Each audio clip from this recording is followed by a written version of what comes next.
Alô vocês, alunos e alunas do nono ano, e aí pessoal, como é que vocês estão? Tudo tranquilo? Pronto aqui para a nossa Lesson 19, nossa 19ª aula remota, galera? Muito bem, hoje nós falaremos sobre Passive Voice, a nossa voz passiva.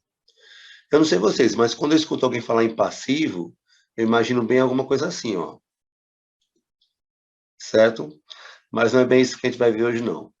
Nós veremos, na verdade, aqui em inglês, diferentes formas de falar a mesma frase. Vamos lá. Temos aqui em cima a nossa voz ativa, embaixo a voz passiva. Precisamos entender aqui primeiro a voz ativa, tá certo? Para em seguida vermos a passiva. Olha lá. Minha primeira frase é Peter writes books. Esta frase está no presente simples, no simple present. Peter writes books. Peter escreve livros. Já depois nós temos Peter is writing books. Peter está escrevendo livros. E por último nós temos Peter wrote books. Peter escreveu livros. Então aqui, ó, nós temos 3 tempos diferentes, existem mais. Vocês já estudaram o presente perfeito, passado perfeito, e por aí vai. E na verdade também são os 3 mais simples. Olha aqui. Agora, pessoal, vamos prestar atenção que Peter não está mais no início da frase. Peter não está mais após o verbo. Ele está agora, ó, lá no final, certo? E quando nós estudamos os nossos pronomes objeto, nós vimos que quando o sujeito vem aqui para o final, ele não está mais realizando a frase, ele está apenas recebendo. Então, o livro se tornou aqui, ó, o protagonista aqui da nossa frase. Ele está aqui agora ocupando o papel principal. Se antes eu tinha Peter escreve livros, agora eu tenho livros são escritos por Peter. Livros são escritos por Peter, ok? Passando, books are being wrought by Peter. Livros estão sendo escritos por Peter. Por que esse being, professor? Porque agora é o sendo. Olha, nós não usamos aqui o presente contínuo, então aqui nós precisamos do nosso contínuo também. Então, ó, livros estão sendo escritos por Peter. E por último, books were wrought by Peter.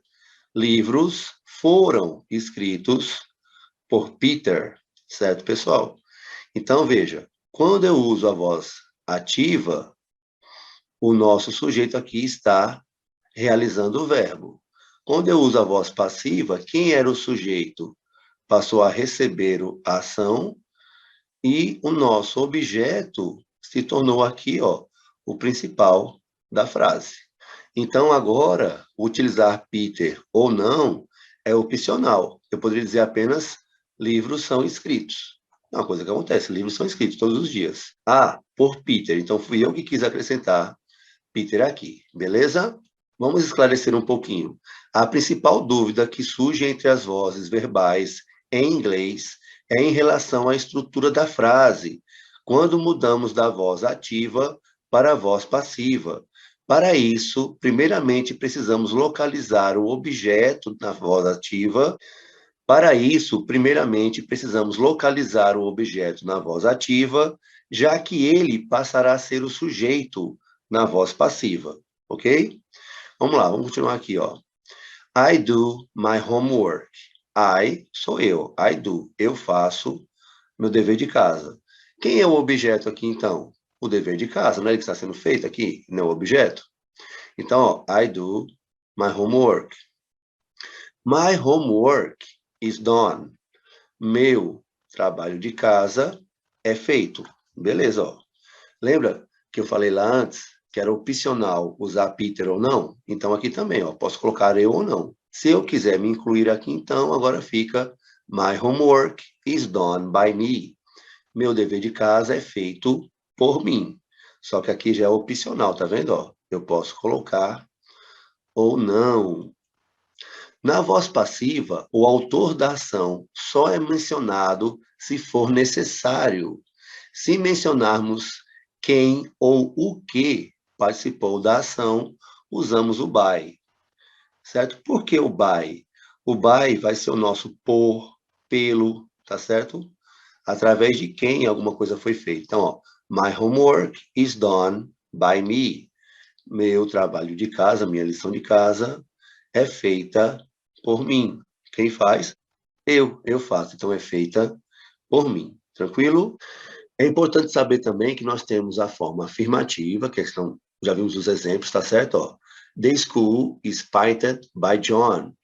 A escola é pintada por John. The school isn't painted by John. A escola não é pintada por John. Veja só, aqui, se você quiser negar, é a coisa mais fácil do mundo. Na estrutura, vocês vão ver que nós sempre temos o verbo to be. Já já tiver a estrutura bem direitinho na hora da atividade. Nós sempre vamos ter, ó, ser o verbo to be, tá certo? E esse segundo verbo aqui, ele vai vir no nosso particípio. Então, agora, the school isn't painted by John. A escola não é pintada por John. Ou, is the school painted by John? A escola é pintada por John? Então, agora estou interrogando, só fiz trocar. Beleza? Mesma situação, pessoal. Como nós temos verbo to be, nós já estudamos essa estrutura de quando tem verbo to be. Como é que a gente nega, como é que a gente faz pergunta. Por isso que aulas iguais a essa costumam se estender muito, ficar muito longas e muito cansativas, porque ficam repetindo regras que nós já vimos. Vocês já sabem usar o verbo to be, ou pelo menos já deveriam saber. Então, aqui eu não vou rever isso com vocês. Se tiver alguma dúvida, pode pesquisar aí no canal que vocês encontrarão aula sobre o verbo to be, certo? Tem lá a primeira aula do 6º ano, a primeira, a segunda e a terceira. São todas sobre o verbo to be. Não é vergonha não, viu? Se tem alguma dúvida, dá uma olhada lá. Primeira, segunda e terceira aulas. Nós já vamos na aula número 19. Vai lá no comecinho, procura do 6º ano que está lá. Tranquilo? Vamos seguindo. Então, o que nós podemos perceber aqui? Ó? Nós já temos uma primeira atividade. Eu quero que vocês passem estas frases para a voz passiva. As 3 estão na voz ativa. John washed the car. John lavou o carro. Opa, eu já sei que aqui John lavou, está no passado. Se está no passado, eu sei que eu vou ter que usar aqui o meu verbo to be também no passado. Aqui, the teacher helps the students. O professor ajuda os alunos. Embaixo, Carlos drinks beer. Então, aqui eu tenho que dizer agora que os alunos são ajudados pelo professor. A cerveja é bebida por Carlos. Vamos fazer melhor. Vamos colocar, primeiramente, esta frase na voz passiva, sem o sujeito, e em seguida vamos colocar como sujeito. É a única forma de vocês entenderem, praticando, tá certo? Vamos lá, vamos dar uma olhada. John washed the car. John lavou o carro. Coloquem aí, pessoal. Primeiro coloquem sem o sujeito, depois coloquem com o sujeito. Vamos dar uns minutinhos para vocês fazerem. 3 dias depois... Fizeram? Tá bom, beleza. Então vamos ver aqui como é que nós vamos começar a mudar esta frase. Primeira coisa que temos que perceber, que ela está no passado. Se ela está no passado, meu verbo to be ou vai ser was, ou vai ser were. Ah, professor, e qual é que eu vou usar? Calma, calma, calma. Estou falando de quem? De John. John é que pessoa lá na nossa tabelinha? É terceira pessoa. E terceira pessoa usa o quê? Was ou were?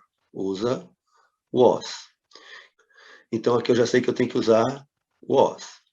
Outra coisa, cadê o objeto? Lembra? John não me interessa mais, o que interessa é o objeto. Qual é o objeto? Car. Então, o objeto é o carro. Então, eu vou colocar primeiro aqui, ó, car, ou the car, né, para ficar mais bonitinho. The car, mais correto, aliás. Pessoal, desculpa aí, que eu estou escrevendo com o mouse. The car, opa, o verbo to be, was. Como este verbo é regular, é muito fácil, porque o particípio dele é só colocar o mesmo passado aqui. Então, the car was washed. O carro foi lavado. Pronto. Ah, professor, mas eu quero dizer por quem ele foi lavado. Então, você vai tirar o ponto final, vai colocar by John. Deu para entender qual é a sequência? Deixa eu apagar aqui que eu já tenho mais ele escrito de uma forma mais bonita. Esse aqui está horrível. Olha lá. Então, the car was washed. O carro foi lavado. A informação que eu preciso é essa.